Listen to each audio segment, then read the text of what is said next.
فاتحہ میں ہم کیا دعا مانگتے ہیں؟ اہدنا الصراط المستقیم.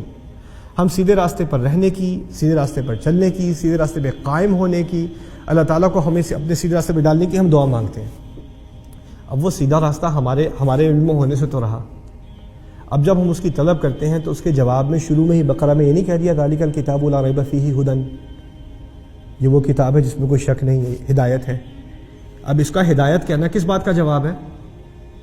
اسی دعا کا جواب ہے نا کہ ہدایت دیجیے. ابھی آپ نے ہدایت مانگی تھی، آپ کو فوراً جواب دے دیا کہ یہ کتاب ہدایت ہے. لیکن آج جو میں آپ سے بات کرنا چاہ رہا ہوں وہ صرف الف لام میم کے بارے میں ہے. یہ الف لام میم ہدایت کیسے ہے؟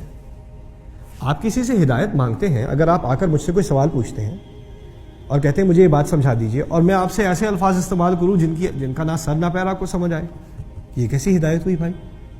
میں آپ سے کہہ دوں الف لام میم، یہ کیا بکواس کر رہا ہے آدمی یار؟ میں نے تو پوچھے حلال ہے یا حرام ہے، میں آپ سے کہوں الف لام میم، آپ کو تو سمجھ نہیں ہے کہ میں کیا کہہ رہا ہوں. میں کہوں جیم ہا قاف. نہیں، آپ مجھے ایسی بات بتائیں جو مجھے سمجھ آئے. ہدایت کا مقصد ہے، ہدایت تو اس وقت ہوگی جب آپ کو بات سمجھ میں آئے گی، پھر آپ اس کو عمل میں لائیں گے، اس کا فائدہ اٹھائیں گے. تو یہ الف لام میم شروع میں کیوں؟ اس الف لام میم کا کیا فائدہ؟ اس کا پہلا فائدہ سمجھ لیجئے. مدنی قرآن ہے نا، یہ مدنی دور میں نازل ہوئی. مدنی دور میں ہمارا کن سے سامنا تھا؟ مکی دور میں تو مسلمانوں کا سامنا تھا قریش سے، مشرکوں سے. مکی دور میں کس سے سامنا تھا؟ اہل کتاب سے، نصارہ سے سامنا تھا. اور کس سے؟ یہود سے سامنا تھا. اب یہودیوں کے ہاں ایک بڑا تکبر تھا، بڑے غرور میں تھے، اپنے آپ کو پڑھا لکھا سمجھتے تھے. رسول صلی اللہ علیہ وسلم کو النبی الامی گالی سمجھ کے مانتے تھے. امی ایسا جس کو اتنا علم نہ ہو پڑھنے کا، جیسا کہ جو اپنی ماں سے نکلا ہو نا، نیا پیدا ہوا بچہ، جتنا اسے پڑھنا نہیں آتا اتنا امی کو پڑھنا. تو ام کے معنی کیا ہے؟ ماں. امی ایسا ہی ان پڑھ جو ماں سے نکلا ہوا جیسا ان پڑھ، اسے امی کہتے ہیں. تو وہ گالی کے طور پہ کہتے تھے. اور یہی لفظ اللہ تعالیٰ نے نبی کے اوصاف میں اور نبی کے اعزاز کو بنا دیا. قرآن میں اسی کا لفظ استعمال کر لیا، اسی لفظ کے معنی بدل دیا اللہ تعالیٰ نے. وہ اور بات ہے. لیکن سمجھیے، اگر کسی نے واقعی، ہم بھی مانتے ہیں وما كنت تقرأ من كتاب تتلو من كتاب من قبل وما تخطه بيمينك اذا لارتاب المبطلون. اللہ تعالیٰ نے خود ہی فرما دیا آپ تو اس سے پہلے کچھ نہیں پڑھتے تھے. یہ میرا کلام نہیں ہے، اللہ تعالیٰ کا کلام ہے. آپ اس سے پہلے کچھ نہیں پڑھتے تھے اور آپ نے کبھی ہاتھ سے کچھ نہیں لکھا. اب مجھے یہ سمجھائیے، الف کا لفظ، صرف الف کا لفظ، لام میم کو چھوڑیے ایک سیکنڈ، الف کا لفظ کون سیکھتا ہے؟ جو پڑھنا سیکھ رہا ہو یا لکھنا سیکھ رہا ہو، اسے سکھایا جاتا ہے کیا؟ الف، پھر با، پھر تا، پھر آگے جا کے لام، پھر آگے جا کے میم.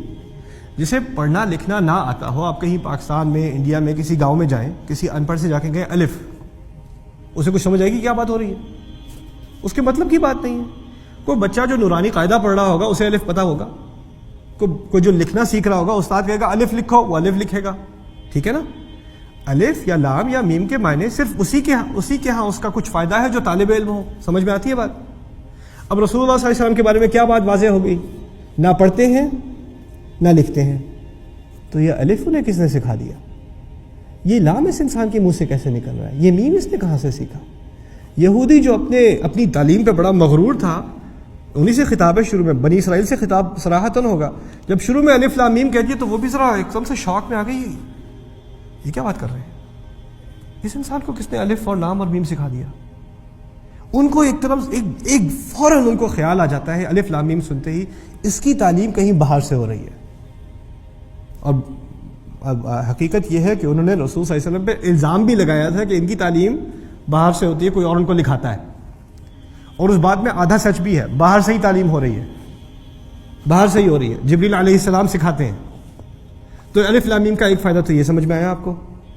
دوسری بات سمجھنے کی اہم ہمارے لیے، خاص وہ تو یہود کے لیے بات تھی، ہمارے لیے سمجھنے کی بات کیا ہے؟ دیکھیے، قرآن کو اگر قرآن سے میں نے اور آپ نے فائدہ اٹھانا ہے نا، ہدایت لینی ہے قرآن سے، تو اس کے کچھ مطالبات ہیں. اور اس کے کچھ مطالبات کا تعلق ہمارے دل سے اور ہماری سوچ سے ہے. انسان جب کوئی کتاب پڑھتا ہے تو اس کے دماغ میں ہوتا ہے میں یہ کتاب پڑھوں گا اور سمجھوں گا اور پھر میرے علم میں اضافہ ہوگا، میں اس کا فائدہ اٹھاؤں گا. قرآن اللہ تعالیٰ پہلی بات جو آپ کو سکھا رہا ہے، آپ نے ہدایت مانگی تھی، علم نہیں مانگا تھا. آپ نے علم نہیں مانگا، آپ نے کیا مانگا ہے؟ کیا مانگی ہے؟ ہدایت. خدا اہدنا نہ علمنا. پہلا مطلوب ہماری طرف سے، پہلی دعا، پہلی طلب کیا ہے؟ ہدایت. ہدایت اور علم میں فرق ہے. اگر یہ کتاب علم کی ہوتی تو شروع سے آخر وہ چیز ہوتی جو آپ نے سیکھنی ہے، سمجھنی ہے اور پھر کسی اور کو سمجھانی ہے، ہر چیز وہی ہوتی. لیکن ہدایت کا تعلق علم سے ایک اعلیٰ شے سے ہے. علم سے اعلیٰ ہے ہدایت. اور ہدایت دل کو اور سوچ کو ٹھیک طرح اس کو ایک ایڈجسٹمنٹ کرنی پڑتی ہے. ہماری سوچ کو ٹھیک کرنا اللہ تعالیٰ نے. اس سے پہلے کہ اللہ تعالیٰ ہمیں کوئی بھی چیز بتائے اس کتاب کے بارے میں، ہمیں ایسے الفاظ دے دیے جس کا قیامت کے دن تک کسی کو بھی علم نہیں ہوگا کہ اس کے معنی ہیں کیا. اور اس میں سب سے بڑا درس جو میرے لیے اور آپ کے لیے نکلتا ہے کہ تم انسان ہو، تمہاری قدر اتنی سی ہے، تم اس کتاب پر بڑا عالم اپنے آپ کو سمجھ کر مت آنا. تم ساری زندگی بھی پڑھتے رہو، تمہیں پہلے الفاظ کے معنی نہیں ملیں گے.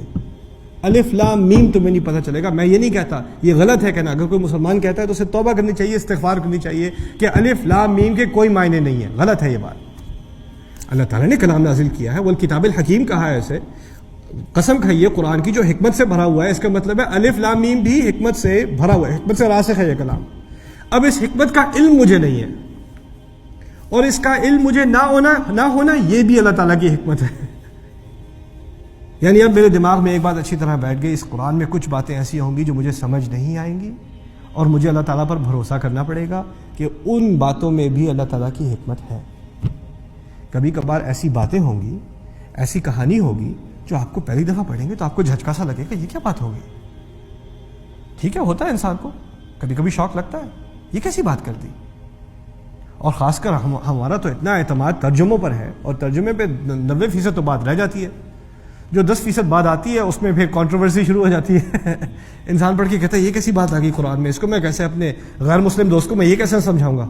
اس نے اگر یہ مجھ سے پوچھا تو میری تو شامت آ گئی. مسلمان کو پہلی بات جو قبول کرنی پڑے گی نا اپنے دل میں، اپنی سوچ میں، واللہ یعلم وانتم لا تعلمون. اللہ تعالیٰ کے پاس علم ہے، اللہ جانتا ہے، تم نہیں جانتے.